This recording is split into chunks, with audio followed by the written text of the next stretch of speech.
స్వర్గీయ వంగవీటి మోహన్ రంగారావు గారి విగ్రహావిష్కరణ సందర్భంగా ఇక్కడికి విచ్చేసినటువంటి సోదరిమణులకు, ఈ కార్యక్రమాన్ని భుజాన వేసుకున్నటువంటి రామిశెట్టి వెంకటేశ్వరరావు గారు,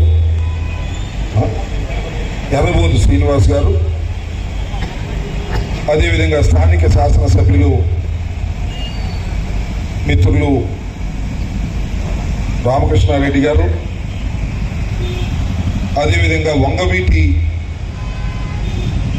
మోహన్ చలమారెడ్డి గారు, వెంకటరామరెడ్డి గారు, ఇంకా వేదిక మీద ఉన్నటువంటి వైఎస్ఆర్ కాంగ్రెస్ పార్టీ నాయకులు, సోదరిమణులారా, ఈరోజు నిజంగా 35 సంవత్సరాల తర్వాత వంగవీటి మోహన్ రంగారావు గారి విగ్రహాన్ని ఆవిష్కరిస్తుంటే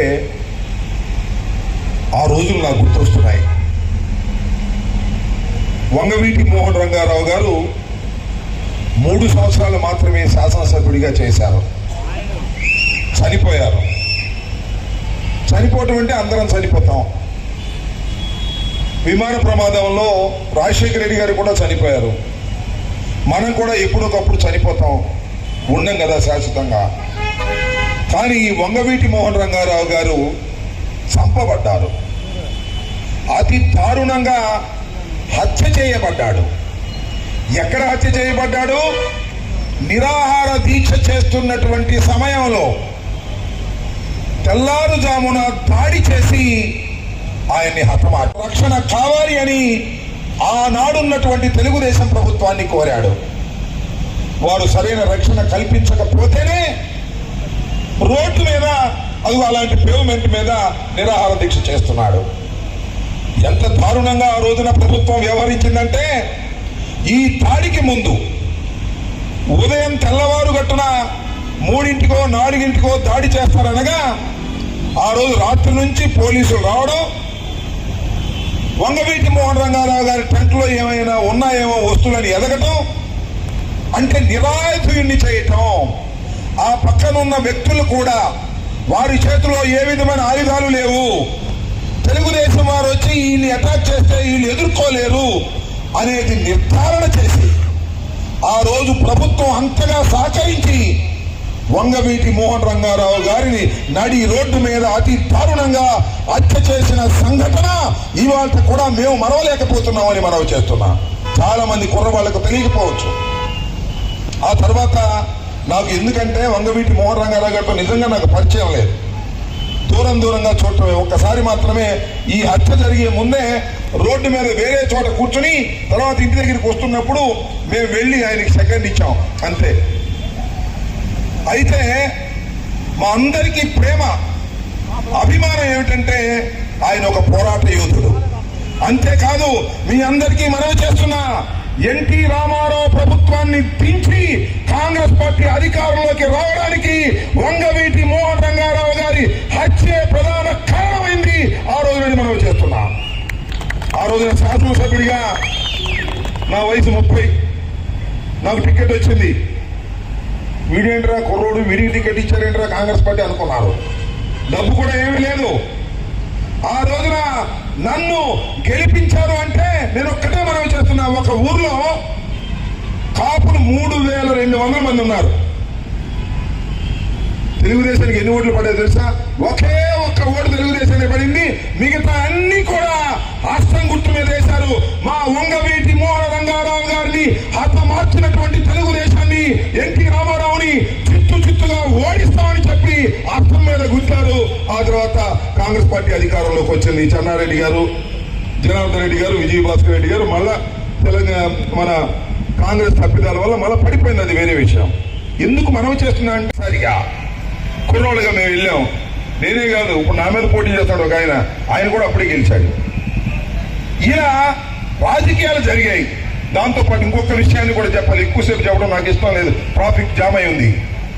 రాజశేఖర రెడ్డి గారికి వంగవీటి మోహన్ రంగారావు గారికి ఉన్న అనుబంధం చిన్న అనుబంధం కాదని మనం చేస్తున్నా. నాకు బాగా గుర్తు, కాంగ్రెస్ పార్టీలో వెంకటరావు గారు గ్రూపు, ఈయనంటే గిట్టేది కాదు రంగా గారికి గిట్టపోతే రంగారావు గారిని సస్పెండ్ చేశారు.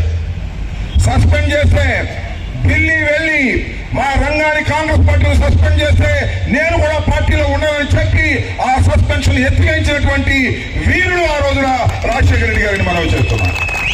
ఇద్దరు చాలా సన్నిహిత సంబంధాలతో కలిగినటువంటి వ్యక్తులు. రాజీవరాజు థియేటర్ రాజశేఖర రెడ్డి గారి ఇక్కడ కట్టించాడు.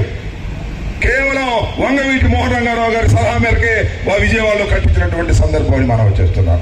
అంత వీరదీయరానటువంటి బంధం వంగవీటి మోహన్ రంగారావు గారికి స్వర్గీయ రాజశేఖర రెడ్డి గారికి ఉంది. దురదృష్టవశాత్తు ఇద్దరు అకస్మాత్తుగా మరణించారు.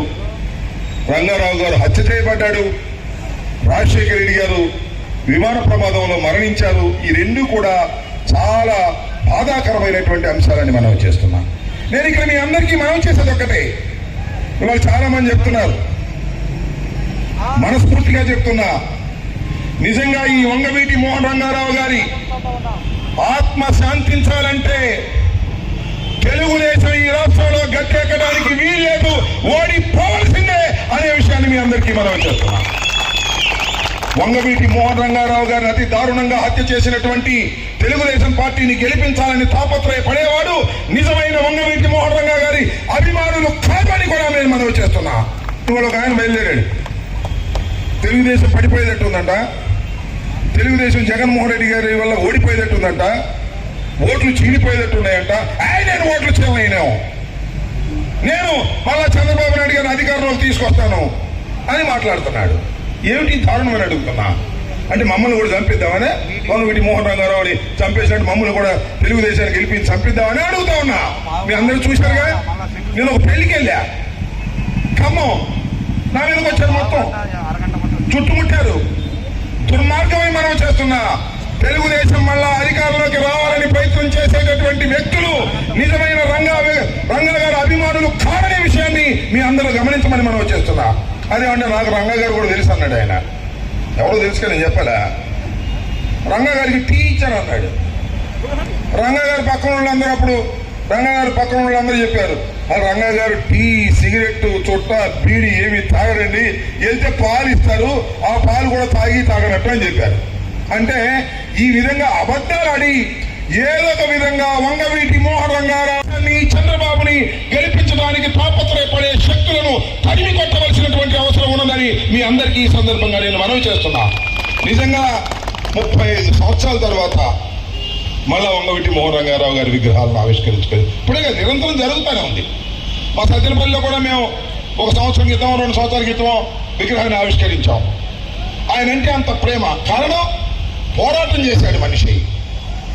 ఎన్టీ రామారావు మీద పోరాటం చేశాడు, చంద్రబాబు నాయుడు మీద పోరాటం చేశాడు. పోరాటం చేసి ప్రాణాలు అర్పించినటువంటి వంగవీటి మోహన్ రంగారావు గారి ఆశయాలను ముందుకు తీసుకుపోవాలి అంటే ఒక్క జగన్మోహన్ రెడ్డి గారికి ఓటు వేయటం తప్ప ఆప్షన్ లేదు. మళ్ళా జగన్మోహన్ రెడ్డి గారికి ఓటు వేయకోకుండా తెలుగుదేశానికి ఓటు వేస్తే అనేక మంది రంగాలను చంపేటటువంటి కార్యక్రమం తెలుగుదేశం పార్టీ చేస్తుంది. ఇది మీ అందరూ గమనించాలి, జాగరూకతతో ఉండాలని ఈ సందర్భంగా నేను మనవి చేస్తూ, మరి ఈ రోజున మీకు నేను ప్రత్యేకంగా జగమెలిగిన బ్రాహ్మణుడికి జంజిమేళ అని రామకృష్ణ గురించి నేను చెప్పాలి. ఎన్నిసార్లు గెలిచారు స్వామి మీరు? నాకు అర్థం కాలేదు. 4 సార్లు. నమ్మకానికి, విశ్వాసానికి మారు పేరు. రాజశేఖర రెడ్డి గారు మరణించిన తర్వాత రాజీనామా చేయమంటే రాజీనామా క్షణంలో చేసి మళ్ళా పోటీ చేసి మళ్ళా గెలిచినటువంటి వీరుని మనం చేస్తున్నా. విశ్వాసంతో ముందుకెళ్లేటటువంటి మనిషి. రాజశేఖర రెడ్డి గారి కుటుంబానికి, జగన్మోహన్ రెడ్డి గారి కుటుంబానికి ప్రతి క్షణం అండగా ఉండే మనిషి. మరి నాకన్నా ఎక్కువ సార్లు గెలిచాడు మంత్రి ఇవ్వాలి. ఆయనకి నిజం చెప్పాలంటే ఏదో ఈక్వేషన్ లో మంత్రి ఇవ్వలేదు. ఆయన సర్దుకొని జగన్మోహన్ రెడ్డి వెంట నడుస్తున్నటువంటి వ్యక్తి మన రామకృష్ణ. చెప్పాలా అమ్మ, ఎన్ని సార్లు? 4 సార్లు అయినా 5వ కూడా రామకృష్ణారెడ్డి ఇక్కడ గెలుపు అని నేను ప్రత్యేకంగా చెప్పాల్సిన అవసరం లేదని సమయంగా మనవి చేసుకుంటూ, ఈ రోజు వంగవీటి మోహన్ రంగా గారి విగ్రహావిష్కరణకి నన్ను పిలిచి నా చేతుల మీదుగా ఆవిష్కరింపచేసేటటువంటి అవకాశాన్ని కల్పించినటువంటి ఇద్దరు బ్రదర్స్ కి, ఇక్కడ స్థానిక నాయకులకి, నరేందర్కి, అందరికీ నా హృదయపూర్వకమైన ధన్యవాదాలు తెలియజేసుకుంటూ మీ దగ్గర సెలవు తీసుకుంటున్నాను. జై హింద్, జై జగన్, జోహార్ వంగవీటి మోహన్ రంగా.